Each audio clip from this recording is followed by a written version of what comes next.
شادیوں کے اندر ناچ گانوں کا نظم کیا جاتا ہے، آرکیسٹرا جیسے گھناؤنی چیز کا نظم کیا جاتا ہے۔ آج کی ایمانی غیرت اس قدر ختم ہو گئی کہ معاشرے کے شریف لوگ بھی اپنے بچوں کی شادیوں میں ناچ گانوں کا نظم کرتے ہیں۔ آپ ذرا تصور کریں کہ نکاح ایک عبادت ہے، نکاح ایک عبادت ہے، اور اس عبادت کو انجام دینے کے وقت انسان ویشیوں کو نچا رہا ہو، انسان گندے گانوں کو بجا رہا ہو۔ ایسے گانے بجائے جاتے ہیں کہ ایک نابالغ بچہ بھی اسے صحیح طور سے بار بار سن لے، وہ بالغ ہو جائے۔ ایک باحیا عورت بھی بار بار ان گانوں کو سن لے، وہ بے حیا بن جائے۔ ایک بزرگ شخص بھی ان گانوں کو بار بار سن لے، اس کی ولایت ختم ہو جائے۔ ان چیزوں کا شادیوں میں، نکاح میں، یعنی عبادت کو انجام دینے کے وقت ایسی چیزوں کا نظم کیا جاتا ہے۔ ہائے رے بے غیرتی! اس سے بڑی بے غیرتی اور کچھ ہو سکتی ہے؟ ایک طرف امام صاحب آتے ہیں اور امام صاحب بھی بے غیرتے ہوتے ہیں، چاہے وہ امام صاحب مسعود عالم ہو یا کوئی اور ہو۔ یہ جانتے ہوئے بھی، یہ سمجھتے ہوئے بھی کہ اسی اسٹیج پہ رنڈیوں کا ناچ ہوا ہے اور اسی اسٹیج پہ ہم خدا کا کلام پڑھنے جا رہے ہیں، اسی اسٹیج پہ ہم نبی کا کلام پڑھنے جا رہے ہیں، یہ بے غیرتی نہیں تو اور کیا ہے کہ جس اسٹیج سے نبی کی سنت کا مذاق اڑایا گیا ہے، جس اسٹیج سے نبی کی سنتوں کا جنازہ اٹھایا گیا ہے، اسی اسٹیج پہ ہم قرآن و حدیث کی بات کرنے جا رہے ہیں، اسی اسٹیج پہ ہم نکاح پڑھنے جا رہے ہیں۔ یہ کون سا دین کی تعلیم ہے اور یہ کیسا معاشرہ ہے جو اماموں کو مجبور کرتا ہے کہ آپ ان شادیوں کو اندر بھی شریک ہو، ان نکاح کو بھی پڑھائے جس نکاح کے اندر نکاح کے بعد یا نکاح سے پہلے ویشیوں کو نچایا جا رہا ہو، جس میں ایسے حرکات کیے جا رہے ہوں کہ باحیا عورت کا حیا ختم ہو جائے، باغیرت مرد کا غیرت ختم ہو جائے اور نابالغ بچے کی بلوغت ختم ہو جائے۔ ہمیں اللہ کا ڈر نہیں ہوتا؟ ہماری مائیں اور بہنیں بیٹھی ہوئی ہیں، عام طور سے شادیوں کے موقع پہ یہ کہتی ہیں کہ یہ خوشی کا موقع ہے، تھوڑا ہمیں ناچ لینے دو، تھوڑا ہمیں گا لینے دو، اور کیسے کیسے خرافات وہ کرتی ہے، پانی بھرنے باہر جاتی ہے، مہندی کا رسم کرتی ہے، چاول پھٹکنے کا رسم کرتی ہے، ایسے ایسے رسم کرتی ہے کہ اس موقع سے جو بے پردگی ہوتی ہے، آپ ذرا تصور کر لیجئے اور ایک مرتبہ اپنے معاشرے کو دیکھ لیجئے کہ جس بہن اور بیٹی کو گلی کا ایک کتا اور چمار کبھی نہیں دیکھا ہوگا، لیکن ان شادیوں کے موقع پہ جو مختلف رسم و رواج کو انجام دیتے ہوئے میری مائیں اور بہنیں بے پردگی کے ساتھ باہر نکلتی ہے، گاؤں کا کمینہ اور خسیس اور گاؤں کا منافق انسان، گلی کا کتا اور کمینہ اور چمار انسان اسے دیکھ کر کے آنکھوں کا زنا کرتا ہے، اسے دیکھ کر کے اپنے جذبات کو برانگیختہ کرتا ہے، اور معاشرے کے شریف لوگ اسے فخر کی چیز سمجھتے ہیں۔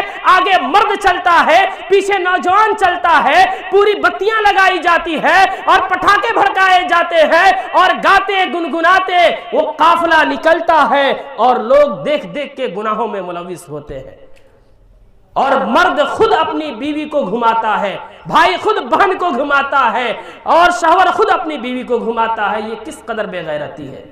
میرے دوستوں اور بزرگوں، ہمیں اپنے معاشرے سے، اپنے شادی کے اندر، نکاح کے اندر ناچ گانوں کو بھی ختم کرنا ہے۔ کریں گے کہ نہیں کریں گے؟ اپنی شادی کو بالکل آسان بنائے، ان چیزوں کو ختم کرے۔ یاد رکھیں، نماز پڑھنے کی حالت میں اگر کوئی انسان اپنے کانوں میں ایئر فون لگا کر کے گانا بجاتا ہے، وہ نماز نہیں پڑھتا، وہ نماز کا مذاق اڑاتا ہے۔ ایسے ہی شادی، نکاح جو عبادت ہے، اس عبادت کو انجام دینے کے وقت اگر وہ انسان جہیز لیتا ہے، اگر وہ انسان رنڈیوں کو نچاتا ہے، وہ نکاح نہیں کر رہا، نبی کی سنت نہیں ادا کر رہا، اللہ کا فرمان پورا نہیں کر رہا، بلکہ اس کا استہزاء اور مذاق کر رہا ہے، اپنے دین کی دھجیاں اڑا رہا ہے، غیروں کو موقع دے رہا ہے۔ ایک غیر مسلم بھی یہ کہتا ہے کہ مسلمان کی شادیاں اس سے پاک ہوا کرتی تھی، مسلمانوں میں ناچ نہیں ہوا کرتا تھا، ڈومینو کا ناچ نہیں ہوا کرتا تھا، لیکن آج مسلمان ایسا ہے کہ بڑی بڑی داڑھی، بڑے بڑے کرتے، بڑی بڑی ٹوپی لگا کر کے بھی ہوتا ہے، لیکن پھر بھی اس کے گھر شادی میں یہ ساری چیزیں ہوتی ہیں۔ یہ کیسا مسلمان ہے؟ اس لیے میرے دوستو اپنے گھر میں اس طرح کی شادیوں کا بائیکاٹ کریں گے کہ نہیں کریں گے؟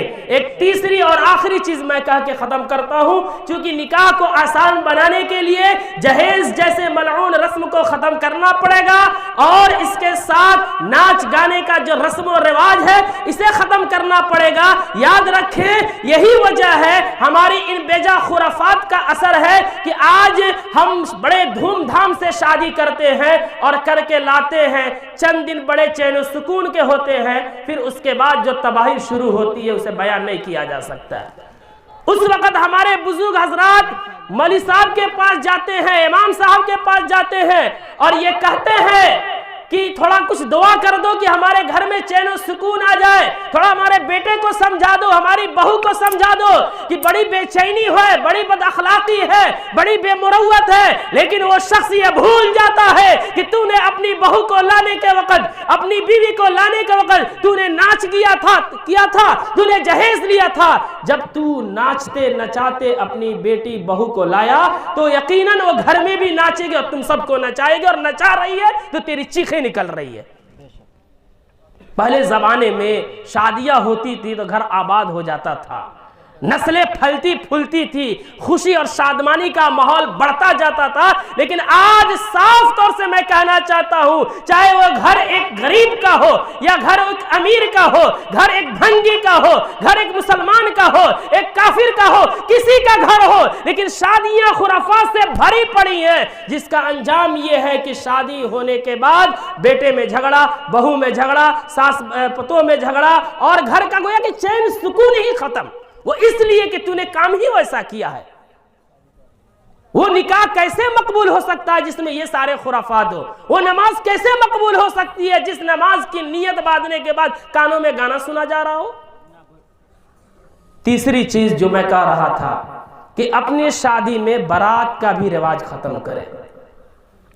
بڑے شوق سے ہم جاتے ہیں، میں بھی گیا ہوں پہلے، لیکن جب احساس ہو گیا، جب اللہ نے علم عطا کیا، بالخصوص یہ تنظیم ملت ڈیولپمنٹ فاؤنڈیشن سے جڑنے کا بڑا فائدہ جو ہوا کہ ایسے حرام کاموں سے اللہ نے بچنے کی توفیق عطا فرمائی، ہمت عطا فرما دیا، اور حال یہ ہوا کہ اپنے چچا زاد بھائی کی شادی کی بارات میں بھی انسان شریک نہیں ہوا، چچا ناراض ہوا، بعد میں اس سے معافیا مانگا، کہا کہ اس شریعت میں کوئی سمجھوتا نہیں ہو سکتا، چچا آپ چاہے جتنا بھی ناراض ہو جائے۔ بارات کے اندر ہم جو جاتے ہیں، جو کھانا کھاتے ہیں، آپ تھوڑا دل سے سوچیں وہ کیسے جائز ہو سکتا ہے، وہ کیسے درست ہو سکتا ہے؟ ایک بیٹی والا کتنی محنت سے پیسے اکٹھا کرتا ہے، جن کے پاس بیٹیاں ہیں اور جنہوں نے کبھی اپنی بیٹی کی شادی کی ہوگی تو انہیں احساس ہوگا کہ شادی کے جب دن رکھ دیے جاتے ہیں تو انسان کی دھڑکن تیز ہو جاتی ہے، دم پھولنے لگتا ہے، چین و سکون ختم ہو جاتا ہے، راتوں کی نیندیں اڑ جاتی ہے۔ کیوں؟ کہ کہاں سے پیسے لائیں گے کہ یہ سارا مینٹیننس کریں گے؟ وہ باپ کس سے قرض نہیں مانگتا، کس سے نہیں مانگتا؟ امیر سے بھی مانگتا ہے، غریب سے بھی مانگتا ہے، جس سے نہیں مانگنا چاہیے اس سے بھی مانگتا ہے، اور جب معاشرہ قرض بھی نہیں دیتا تو وہ مجبور ہو کے سود و بیاج پہ پیسے لیتا ہے اور اسی پیسے سے براتیوں کے کھانے کا نظم کرتا ہے۔ اور یہ براتی حضرات انتہائی عمدہ لباس زیبتن کرتے ہیں، شیروانی پہنتے ہیں، خوبصورت جوتے پہنتے ہیں، خوشبودار عطر لگاتے ہیں، اور بڑے ٹھاٹ سے گاڑیوں میں بیٹھ کر کے اسی حرام کے لقمہ کھانے کے لیے جا رہے ہوتے ہیں۔ معاف کیجیے گا، شریعت کہتی ہے وہ حرام ہے، وہ لقمہ جائز نہیں ہے۔ کسی کے دل دکھا کر کے ایک لقمہ اگر اپنے حلق میں ڈالتے ہیں، وہ لقمہ نہیں، آگ کا انگارہ ہے، وہ حلال نہیں، وہ حرام ہے۔ چاہے کھانے والا وقت کا جنید بغدادی ہو، یہ کھانے والا ایک غریب کمزور انسان ہو، وہ ہے حرام تو حرام ہی رہے گا۔ اب چاہے اس برات میں شریک ہو کر کے ایک عالم دین جا رہے ہو، یا اس برات میں شریک ہو کر کے ایک مفتی اعظم جا رہا ہو، چاہے اس برات میں شریک ہو کر کے ایک نچنیا گویا جا رہا ہو، جو بھی جا رہا ہو، جو بھی کھائے گا سب حرام کھائے گا۔ وہ سود کا پیسہ ہے بسا اوقات،